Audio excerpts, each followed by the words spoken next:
Welcome to Live DAF, your online DAF Yomi Shir. Shalom Aleichem and welcome back to today's DAF, Bava Kamma DAF Pei Aleph. We are holding on DAF Pei Beis on the very last line. Tanu Rabbanu, we have learned in a brisa.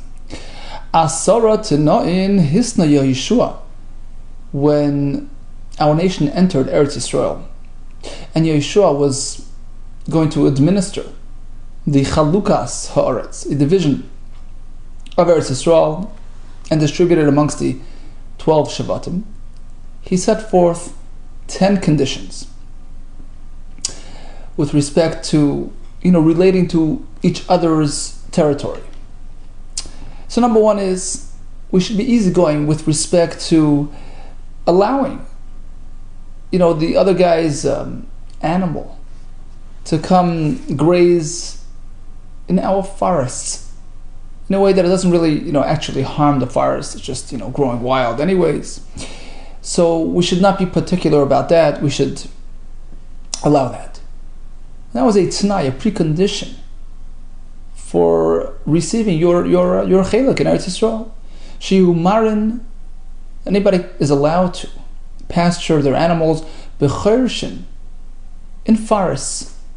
And Rashi says the point was shelo yakbid bal hayar al kach.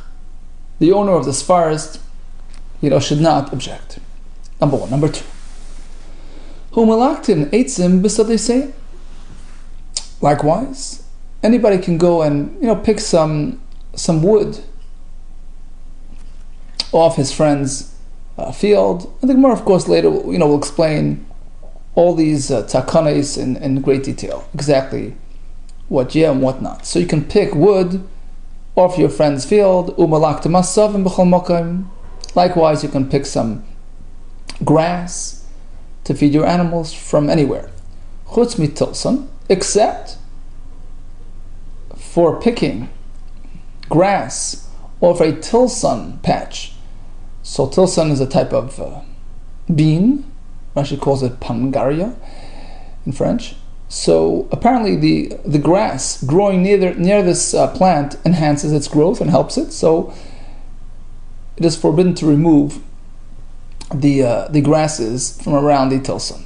So that's one exception. Interesting point. You can actually pick a natiyah.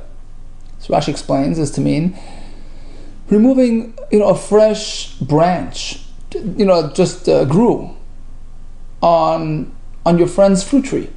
You can pick it off in order to replant it or to graft it to one of your trees. We're not makbid on that. Chutz migrei shel zayis. So koit mentis b'chol mokim chutz, except migrei shel zayis. Rashi explains greifiyos is a lashon of egreif, a fistful. So basically, if a fellow had sort of trimmed his zayis tree, his olive tree, down almost to the bottom and left just a little bit, 2 fistfuls of height on that trunk so that it can regenerate and regrow. So you can't just, pick off that mini tree because it's going to interfere with its ability to regrow. So that's one exception to the rule. Next point, umayan ayitze b'tchila. There's a fresh new well in town, a spring that just sprouted forth. B'nei ha'ir mistapkin mimenu. So even though it's in one's backyard, anybody can come and use draw some water. Taisus explains that's only provided that the person didn't actually make an effort in producing that spring. It was just yaitse. It just started flowing, so then it's considered public property. B'nei ha'ir mistapkin mimenu, so the townspeople can draw water from there. Next point, umachakin, the lashon of chika, of a net. You can spread a net, a trap, a fish trap. B'yam shel Tveria, in the Yam of Tveria, which we call today the Yam Kineres. So even though it belonged to Shevet Naphtali, but with respect to fishing, it was public domain. But there's one condition: you can't overdo it. You can't interfere with the, shipping lanes. You can't set up implant these this structure on the ground of the river, which will hold up traffic on the river. V'yamed desatfina will hold up the ships on the lake. The next point of Yeshua was v'nifnin lachori hagoder. One can tend to his needs behind a stone fence, and the Gemara later says you can even take a bit from the fence for hygiene purposes. Even though this fence is guarding a very expensive crop, a sada which grows charkim, expensive vegetable plant, so the fence is very, very important. So even there's a heter on account of human dignity, kavod abriyos, to make use of your friend's fence. Rashi explains. So, the farmer, once he's finished picking up his crop, he doesn't really mind that people use his field as a shortcut. It's not going to harm his non-existing crop at this point. But once it gets to the planting season and it starts raining, then you got to stay off. So the heter, the Tanai was that you're allowed to be mahalech b'shvila rishus. It's called these permissible paths. Basically, you can use your friend's field as a shortcut. Until it's been planted, and then the second main, rain season has begun, which Rashi says is a reference to Yud Zayin b'Cheshvan. Furthermore, throughout the winter, with the mud and everything going on in the streets, you have all kinds of, bumps pits and all kinds of, so you try to get away from it. You're allowed to do that. You're allowed to get away from the hazards on the streets, the dried mud that are all different shapes and forms, and you try to stay clear, and actually even walk onto your neighbor's territory, friend's property to get by this hazardous piece of public thoroughfare. So you're allowed to do that, even though you're stepping on this fellow's property. To avoid these spikes on the road. Next case, a person finds himself lost amongst the vineyards, can't find his way out, and he's surrounded by these vines. Mafsik, he can clip the vines, va'ila, to climb up, climb out. Mafsik v'yered, clip to climb down to get out of the area. And finally, umeis mitzvah, there's an unattended mace out in the unknown, in the wilderness, kainim a kaimai.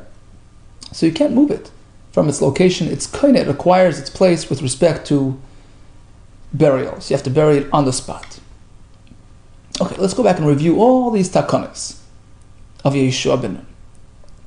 So firstly, we have sheyumaran b'chershin. One is allowed to bring his animals into any forest. Amra papa loyamaran. That's only, he's not going to really wreak havoc on the forest.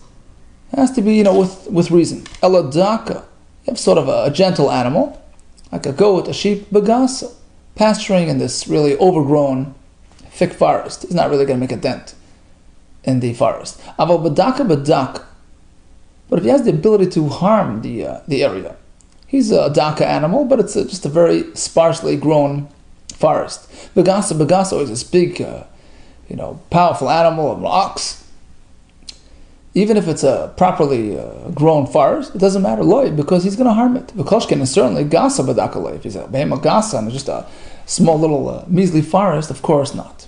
Umalaktin eitzim misadesem. You can pick wood off the sada that doesn't belong to you. It's allowed. Why? Loyamar. It's only ela behizmi vehigi. If you're going to pick these, just these thorns, bushes that are sitting around on the floor. Aval b'shar eitzim loy. You can't just pick regular wood. Even the hizmi vehigi is only allowed el b'mchubarin if it's still attached. So you can pick off a twig or whatever. Aval b'tlushin loy. But if it's already been picked, so it's sitting there, and apparently the owner put in that effort to pick it and to gather it, loy, you can't just take it. Even if it's still attached and still growing, it's only allowed ela b'lach if it's still, if it's fresh. Apparently you're going to use it for animal feed or whatever. But if it's already, dried up and dead wood, that you can't take because that's meant for the owner's firewood use. And even when you do take the branches. Ensure that you don't uproot the plant. Just pick responsibly. You can pick grass from anywhere except for a place where tilson is growing, so the grass enhances the tilson. Really? Remember, they mean to say that tilson ma'alula asavim, that asavim are beneficial for the tilson growth? There are many. We have a kasha from a Mishnah, Maseches Kilayim. Tilson should also imini asavim. So this fellow is growing tilson in his garden. He notices all types of greenery, grass growing alongside his tilson. He doesn't have to quickly go and rip out the grass for concern of mixing species and kalayim. No concern, Rashi says, because he's going to do it anyways. He doesn't really want it there, because the asavim interfere with the growth of the tilson. Now, it doesn't seem to be what we're saying. The answer is like this. All depends what his intention in raising the tilson is. There are different parts of the tilson plant. Kan lezera, kan lezirin. If the point was to raise it for its seeds, which he's going to replant, that's different. If the intention is lezirin, for its leaves or whatever, the Gemara explains. Lezera kashal asav, the mukach. If the objective is for the seeds, grass gets in the way because it weakens the power of the seeds within the tilson. That's the case in the Mishnah of Kilayim. But lezirin, if the point is for the zirin, for the leaves and the growth, ma'allo, it actually is beneficial to have grass growing around to support it when it grows. The chikayim beni is asavim mirakacha, mirkava. So when it's amongst the grass, it sort of has something to climb on, to grow on, to support it and enhance its growth. So do different types of cases. Another teretz can be kan adam kan behema. It depends, what this fellow is going to use the tilson for. If it's for human consumption, so then the asavim get in the way. But if it's for behema, animal feed, the given to behema, the zara, since he meant it for animal feed, asavim nami mibayle. So just as he wants the animal to have the tilson, the more grass, the more growth, the better. The more animal feed. So in this case, we say that one is not allowed to pick the asavim off the other fellow's place. How do we know what he had in mind? Meaning, how do you determine if it was for the adam or for the behema or papa? Depends how neatly the tilson is growing, how organized it is. Sha'ari mishari, if the patches are lined up neatly la'adam, then it's for human consumption. Lo sha'ari mishari, if it's not lined up in patches, just one big mix, l'behema, it's for animal feed.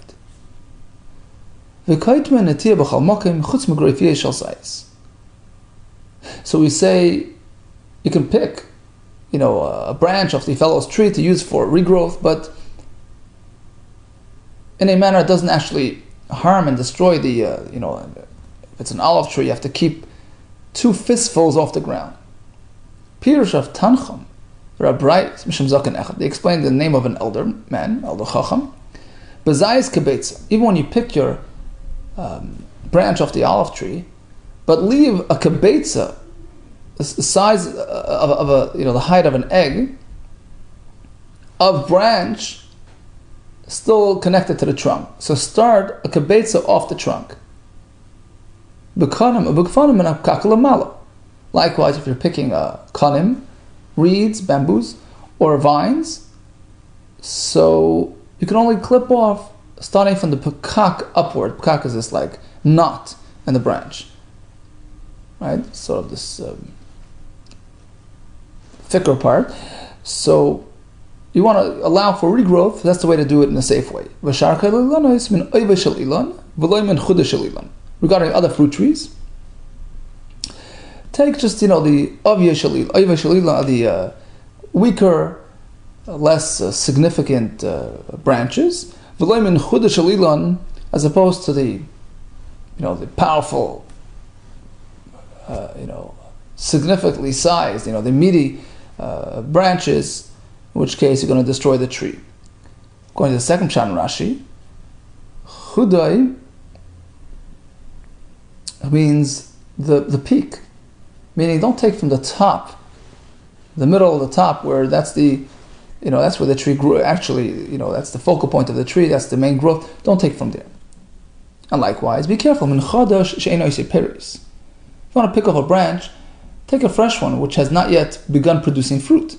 V'lo min yashan she'eino yisei peris, as opposed to a veteran branch which is already producing fruit. Likewise, mimakim she'eino reis hachama. Take from a branch that's sort of not exposed to the sun, which is not going to be so productive. For loy mimakim she'reis hachama, as opposed to a branch exposed to the sun. Shenemar, as we know, the sun has the ability to sweeten fruit and develop it properly. When we make it, sweetness in the fruit is from tvoy shamesh, something which grows exposed to the sun. A fresh spring, anybody can draw from. Bnei ha'ir mistapkin mimenu. So the local townspeople can use it as a water source. Wow. They have to compensate the landowner. But we don't rule like that. We don't pass like that. Rather, they can use it free of charge. Regarding fishing in the Kinneres, you can spread your nets, but don't hold up traffic. But you can use, regular nets and traps. Initially, way back, so the tribes conditioned with each other that anybody fishing in the Kinneres, be careful not to set up their traps in a way that holds up traffic. But you can take, rope traps, rope nets, nets, and use it like that without erecting, ground-based structures which might interfere with the ships. Once we're on the topic of the Kinneres, we're meant to know like this: Yam shel Tveria. So the Yam in Tveria, which is the Kinneres, bechelka shel Naftali Hosa. It was part of Naphtali's chelik in Eretz Yisrael. Not only that, on the south side of the Kinneres, part of the land, a portion of the land large enough to spread and prepare the nets, also belonged to Naphtali. So you got the river, the lake, with the bank on the south side. L'kayim shenemar, fulfillment of the pasuk, Yam, which is the actual body of water, V'darim, on the south side as well, Yerusha was his inheritance. Tanya Rab Shimon Lazaimer, Telushin Shebaharim, Cheska Shkol Hashvatim Hein Eindim. So when they enter Eretz Yisrael, anything they find anywhere on the mountains of Eretz Yisrael, provided that it's detached, anybody can take it. Rashi explains it's like any other booty which they took from the inhabitants of Eretz Yisrael. It doesn't identify with the land beneath it. So it's free for all. But something which is growing, which is part of the land, that rightfully belongs only to the local shevet who owns that piece of land. And you should know, every single tribe amongst our nation got every type of land possible. Nobody was without she'ein loy bahar, mountainous, ubeshvela, more of a plain, the plains type of territory of a Negev. Rashi says this is like a field, an open field, which is typically free of moisture, be'emek, and valley. So everybody got like a taste, a sample of a bit of Har, Shvela, Negev, and Emek, all four different types of terrain. Shenemar, the pasuk described as Yisrael, Pnu, Usulachem, Boyo Hare, Moiri, go reach the Hamer, Moiri, B'chol Shchenav, and all his neighbors, Ba'arava, Bahar, B'Shvela, U'Benegev. So we have the Har mentioned, we have the Shvela, we have the Negev, U'B'Chayfayam. The Marsha adds that if there's a Har, apparently there's a Emek as well, there's a valley as well. So we see that they owned all these different types of areas. Likewise in the other nation's territory, so we have Hara and Moiri, and all his neighbors, apparently they all likewise possessed all these different types of terrains, and likewise all the Shvatim of Klal Yisrael were able to get a sampling of each type of terrain. Okay, back to the 10 takanos of Yeshua. One of which was V'nifnin lachori hageder afilu b'zdei shimolei karkoim. So one can tend to his needs behind a fence. Okay, the whole point here is not to tend to one's needs. That's simple. That a person can actually remove a small, pebble off the stone wall to use for personal hygiene. That was a special takana on account of kavod habriyos. Here's a chiddush. One can remove this stone even on Shabbos. So even though it's muktzah, whatever, but kavod habriyos overrides that. Mazrutzu Chasida, that was his name, Shakal Mahadar. So he used the stone, but he put it back. He turned to his assistant. He said, tomorrow, Lamachar. So he told us to him on Sunday, Zil Shark, go, it's sitting there loose. I want you to cement it back into place to reinforce the fence. So one is allowed to cut through a farm until the rain season starts. But by us in Bavel, where the farms, where the earth is so moist and prone to moisture and flooding, I feel tal kashila. Even the morning after dew fell, the field is already can be affected by foot traffic. It can just muddy it up and mess. So therefore, by us, this halacha, this takana should not be applied. So once the planting season starts, even before the Revi'ah Shni, even before the heavy rains, one must keep off these fields. One chooses to steer clear of the pitfalls in the street, the seidas, the muddy bumps. He can walk off to the side, take the sidewalk, even though it entails walking on the fellow's property. Says the Gemara, there was a story regarding Shmuel, Rabbi Yehuda. Habu Shakli v'Ali B'urcha, they were just walking along. Hava Mistalik Shmuel, let's see the Adracha. So Shmuel, in order to avoid the hazards on the actual street, veered off to the side, and did the halacha that we mentioned. Amar Rabbi Yehuda. So this was, of course, in Bavel, right?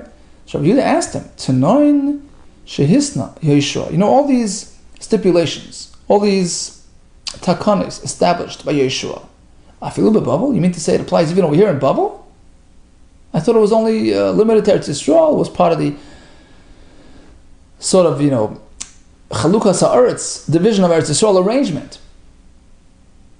Amar Leis, he says, yeah, Shani Omer, my opinion is, I feel it applies anywhere.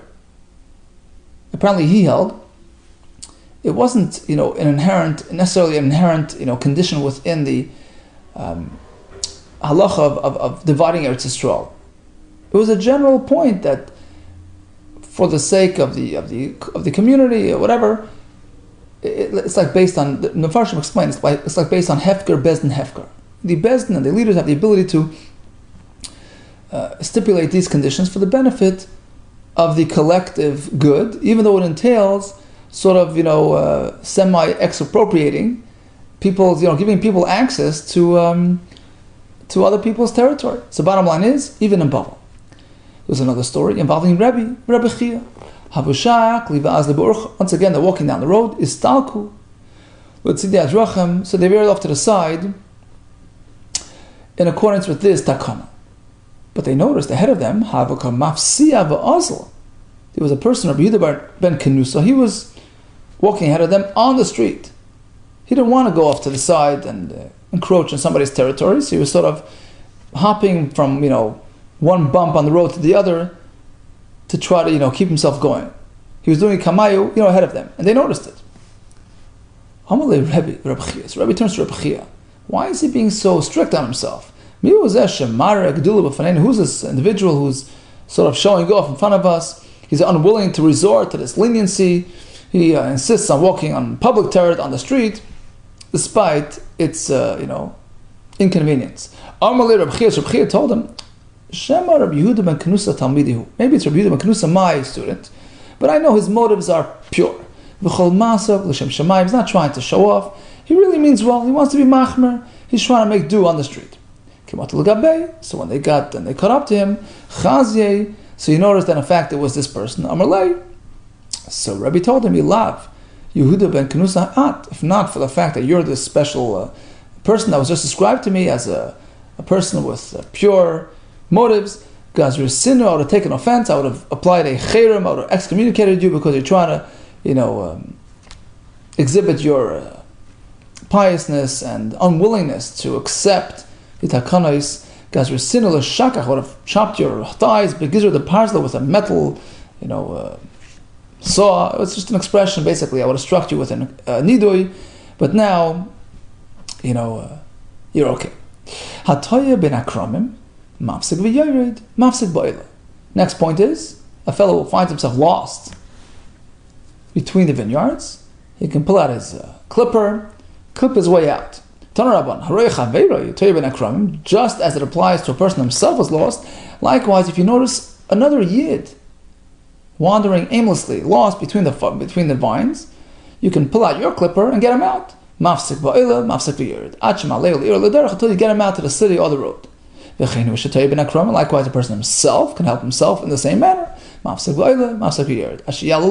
Until he wakes his way out. What's the point of adding this personal aspect as well? Just like you can do it to your friend, do it to yourself. What's the point of adding? Obviously, perhaps I would think no.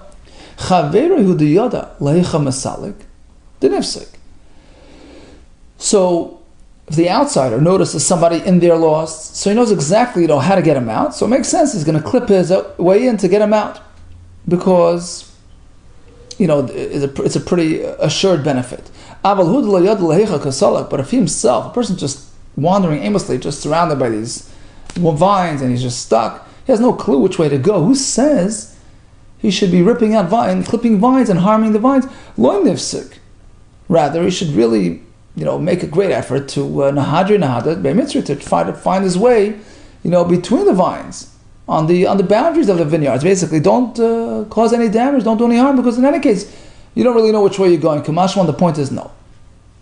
You can make any effort to save yourself, to get yourself out of there. And some Mepharshim learn that although there's a heter, right, you can go clip the vines, but he has to turn around and pay back the owners to compensate him for these losses. Says the Gemara, Hadaraisahu. So we cite this as one of the takanos of Yeshua. You're allowed to, rescue your friend from the vineyard. It's a mitzvah min haTorah. It's included in Hashavas Haveda. The Sanya, right? The Sanya, Hashavas Gufay Minayin. Just like you return a lost item, what if the person himself is lost? There's a mitzvah Hashavas Haveda. Tamad Loim, the Pasuk says, Vaysheva Yisai, you return him to himself. Says the one, you're right. The concept is min haTorah. The Kai Bei Mitzri. So min haTorah, when you see a fellow, on the path, between the vines, between the vineyards, fine. Go give him a hand, get him back on track. But here we're adding another layer. You can do it even at the vineyard owner's expense. Also, who?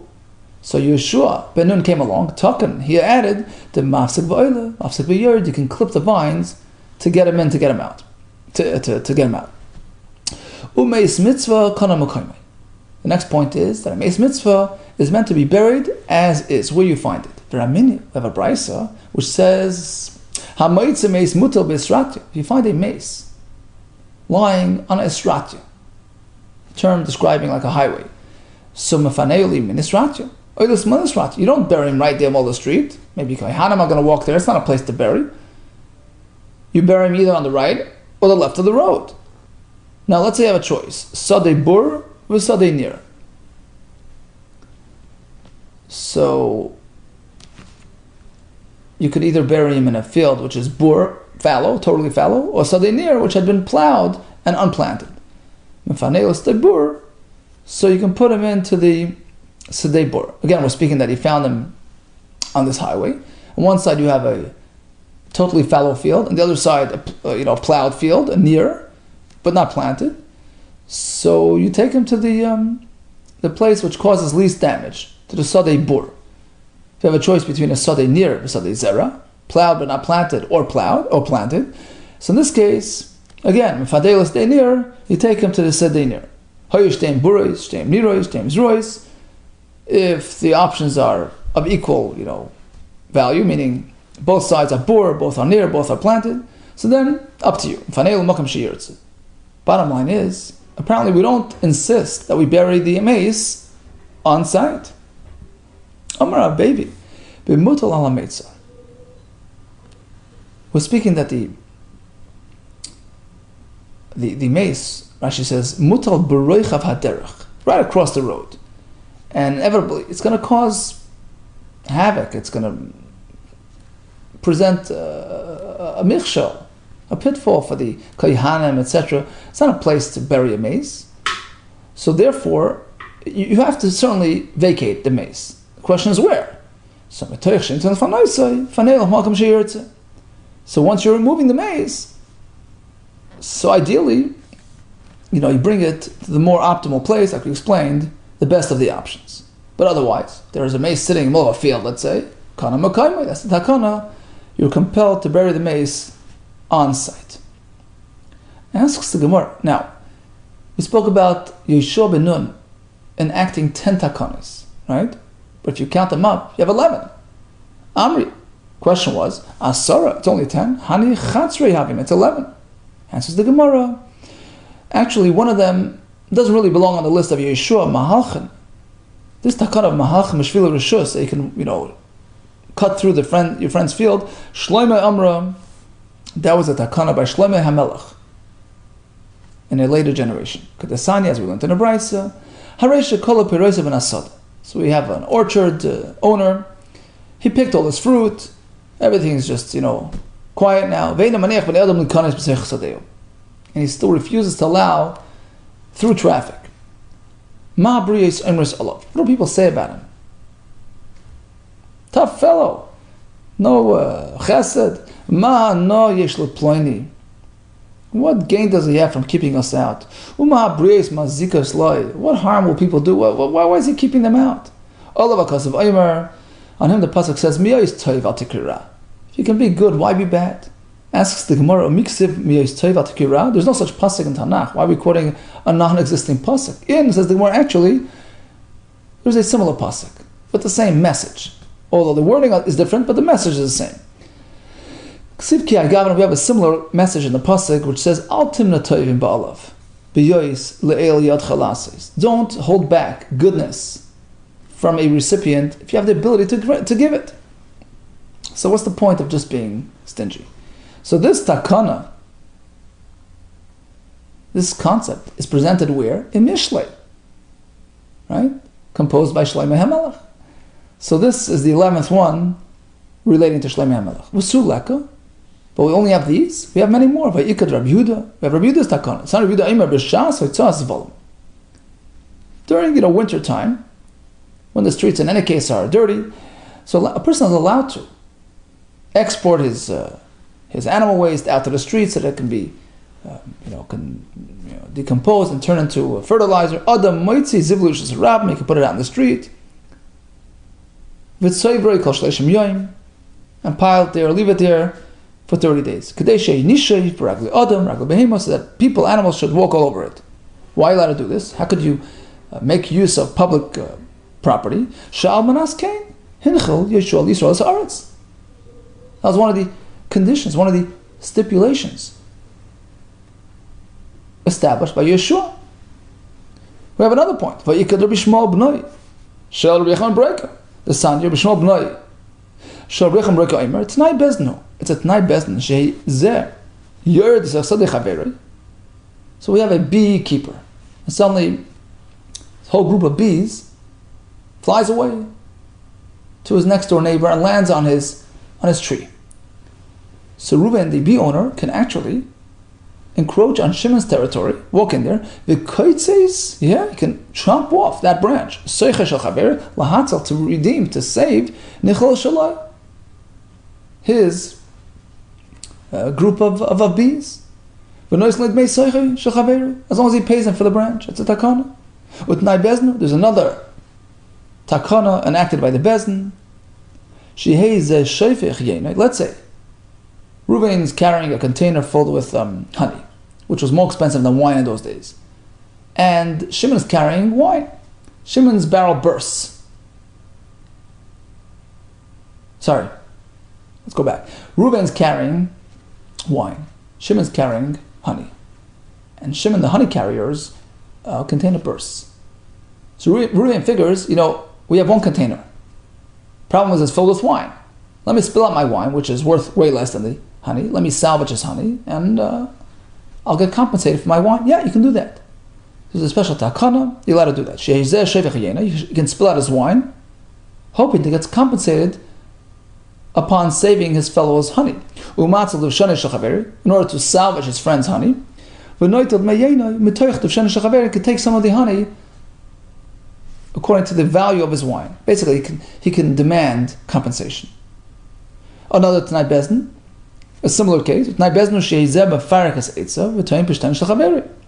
He's carrying wood, something of low value. His friend's carrying pishtan, flax, and he's stuck on the road, his animal died. So you can sort of unload his wood, offer to carry the pishtan, and get compensated for his wood from the pishtan. So even though they didn't discuss this, they didn't necessarily agree with each other, but it's an agreement which sort of predates. It's from the time of Yeshua. Shalman Askein, Hinchel, Yeshua, Yisrael Sa'aretz. So what happened to all these conditions, all these takanis? Says the more you write, B'chidoid Loikamrinan. These takanis were presented by individual opinions, by Rishmal, by Rabbi Yehuda, but the Brisa, which we began the DAF with, right? Asar Tanon, that was sort of an anonymous Brisa, which was reflective of the consensus opinion, a Rabbim, a Stam Brisa, and therefore we stuck to 10, which is unanimous, as opposed to the extra ones which were presented by these individual opinions, which aren't necessarily agreed upon by the other shittas. So bottom line is, we started and ended with the same point. Yehoshua ben Nun made 10 takanos. According to some other opinions, he added a couple more. When he was Machalak Eretz Yisrael, Klal Yisrael should be easygoing with each other, forgiving and generous. So you can take your animals into the forest, you can pick the grass, you can use the stone off the fence, you can shortcut through the field, you can use the spring, you can use the kinneres, etc., etc. That was the Tanai that Yeshua ben Nun set forth when Klal Yisrael divided Eretz Yisrael. All the best to you, and Hatzlacha Rabbah.